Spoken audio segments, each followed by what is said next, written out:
Right, hello my beautiful viewers on YouTube, on my channel James Higgins Open World. Right, what I've got for you today is, I've been trying to avoid this, but I did do a video before about it, but I thought it's time we discuss, this is Brexit, my view, my own personal view, no one else's, just mine. Right, before we start, I'd like to say that I personally used to be pro-European. I was just as much pro-European as Nick Clegg, Tony Blair, all the rest of them. For years, I was pro-European. I was, for years. But then I looked into it a little bit more, you know. And in the referendum, I voted leave. Because the fact is, we went in, according to Wikipedia, this is Wikipedia, little plug for Wikipedia there. We went in 1973. And what needs to be remembered about 1973 is this. The Remainers need to understand this totally. In 1973, there was no internet, there was no mobile phones, there was no social media, there was only 3 channels on TV. There was no morning TV. Channels, there was only BBC One, BBC Two and ITV. It was the 80s when Channel 4 came out and what have you. And so basically, it could be argued that the people who voted in 75 to join the common market, a free trade area of nation states. That is what they voted for. That is what they were led to believe they were voting for. There was no mention of a political union at this point. That's what most people believe they were voting for. I believe personally that if they'd understood that it might become a political union, they would have said no. No. But anyway, then we move on. We had the referendum in 75 because of then arguments of the then Labour government, and Remain won in that to join the common market, the free trade area of nation states. 60% it was.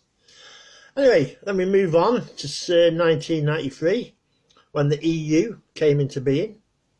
At this point, if the EU truly believed in democracy, it would have insisted every member state have a referendum to ratify the new EU. It would have given it legitimacy. But the Remainers would argue, I've heard them say this, would say that the parties, Labour and the Conservatives at the time, said they would sign up for it anyway. That's not the point. We signed up, this country signed up for a free trade area nation states, not a political union. So don't believe that load of BS. It's a load of BS, in my personal opinion. And I'm entitled to it. That's democracy. Anyway, so that never happened. Right? Then, in 2016, we have the referendum, the in-out referendum. There was a good load of debates beforehand. Nick Clegg debated Nigel Farage. Nick Clegg insisted there was no talk of an EU army. And yet I have seen with my own eyes in the European Parliament them talking about creating an EU army. And yet Nick Clegg had the cheek to call Nigel Farage a liar for saying that. You see what I mean? It's wrong, isn't it? In my personal opinion, 90% of politicians in Westminster are outright traitorous, treasonous, lying scum. And I'm sorry if that offends people, but that's what I personally think of them. You know, and I've decided that if we don't get a full Brexit, what we voted for in 2016, then I am never voting for Labour, Conservative or Liberal Democrat again. I'm not voting for people who would try and stop a democratic vote. Leave won 52-48. And all we've had since that is a rerun of the referendum constantly in the papers, on the radio, especially a guy called James O'Brien on LBC. Now, I like James O'Brien, his heart's in the right place, but the man is obsessed with Brexit and Donald Trump, an elected President of the United States. Whatever you think of him, he was elected by the people of the United States in a democratic election. And I think Donald Trump will win the next election. The next presidential election, I think he'll do 2 terms. I don't. But anyway, what I'm going to show you now is David Cameron, what he said and what he promised. Now listen to this. That works for Britain and works for our European partners. And if and when we do so, as I said 3 years ago, I will campaign to keep Britain inside a reformed European Union. I'll campaign for it with all my heart and all my soul, because that will be unambiguously in our national interest. But if we can't reach such an agreement, and if Britain's concerns were to be met with a deaf ear, which I don't believe will happen, then we will have to think again about whether this European Union is right for us. And as I've said before, I rule nothing out. This is a huge decision for our country, perhaps the biggest we'll make in our lifetimes. And it will be the final decision. So to those who suggest that a decision in the referendum to leave would merely produce another stronger renegotiation and then a second referendum in which Britain could stay, I say, think again. The renegotiation is happening right now, and the referendum that follows will be a once-in-a-generation choice, an in or out referendum. When the British people speak, their voice will be respected, not ignored. If we vote to leave, then we will leave. There will not be another renegotiation and another referendum.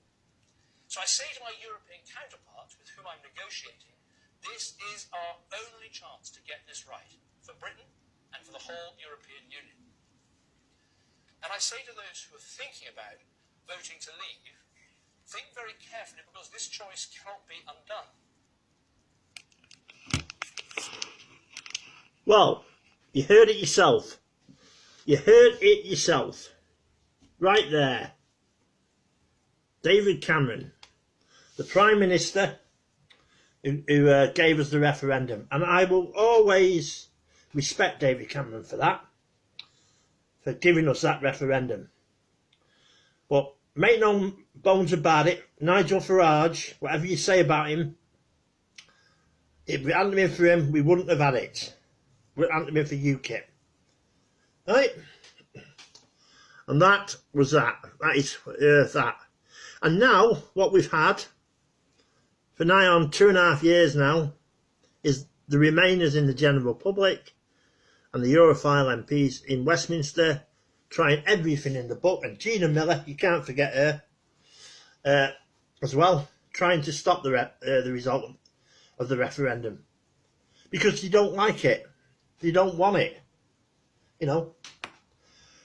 The problem with the EU, as I see it, is they're trying to make us all the same.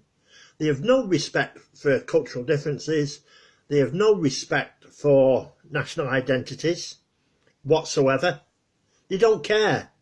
Juncker, Jean-Claude Juncker, believes in a world without borders. Well, that's, you know, it won't happen, not in our lifetime. You know, borders are there for a reason. You know, for a reason. What have you.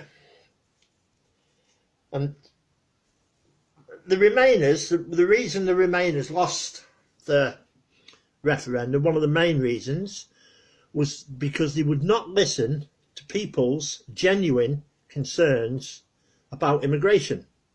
All they did was call them racist, bigots, xenophobic, or whatever. All these words which I never heard when I was a kid. You never heard words like racist or xenophobic when I was a kid, and I'm 50. I left school in 1984. You never heard these words. You know, these new words that you love to throw about. You know, we live in a world now with political correctness. You got to watch everything you say. You know, and I'm not racist. I haven't got a racist bone in my body. And I will prove it right now. If you look there, you will see Kunta Kinte, based on the true story of Alex Haley and his family. There it is, Kunta Kinte. He was one of my heroes. He was an African slave in the 1700s. He was taken to America. So I'm not racist. I just do not believe that multiculturalism works. I don't believe it. I think people go off into their own little groups.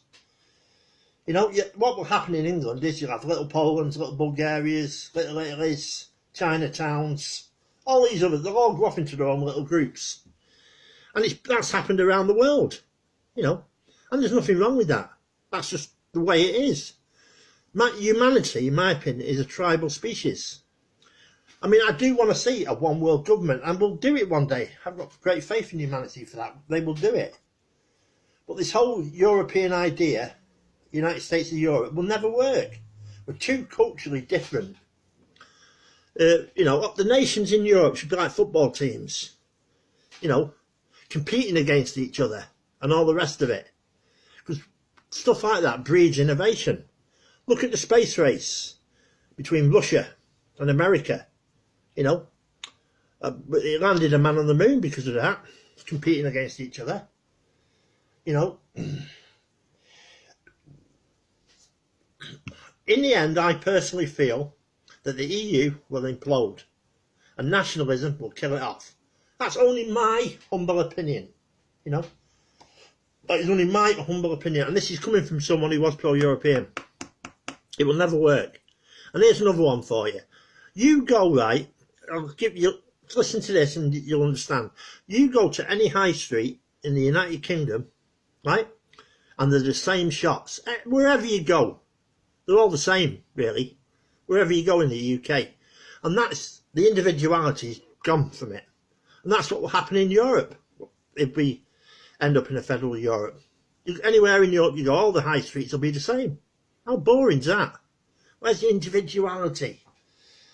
You know, and being proud of your nation, being proud of being Irish, British, German, Spanish. You know, you take pride in where you come from, Italian, you know. You take pride in your history, in your personal history, family history. There is nothing racist about that, in my opinion, whatsoever. But anyway, what will be will be. We'll either leave or we won't, or the vote will be betrayed. I personally feel the vote's going to be betrayed. Even if we have a second referendum and Leave win 58-42, I think it's going to be betrayed. But we'll have to wait and see, won't we? You know? Well, the only thing that Leave and Remain do have in common is that they both want the best for the country. You know? You see two different futures, really. It's a circle that can't be squared, really. You know, it's two polar opposites. If we leave the EU, we have to leave totally. The single market, the customs union, and become an independent nation again. But if we stay, we have to be in it 100%. There's no half measures, no in and out. It's one or the other. That is my personal opinion. Anyway, if you'd like to leave any comments, just leave them below or subscribe to my channel. Well, thank you very much for listening to me. It's only a personal opinion, you know. What will be, will be. You know, but the thing with me is that if Remain had won 52-48, I would be saying now, because I've got morals, which a lot of Remainers haven't, I would be saying we should be getting behind Remain and getting on with it because the decision was taken. This is what the Remainers can't do, though.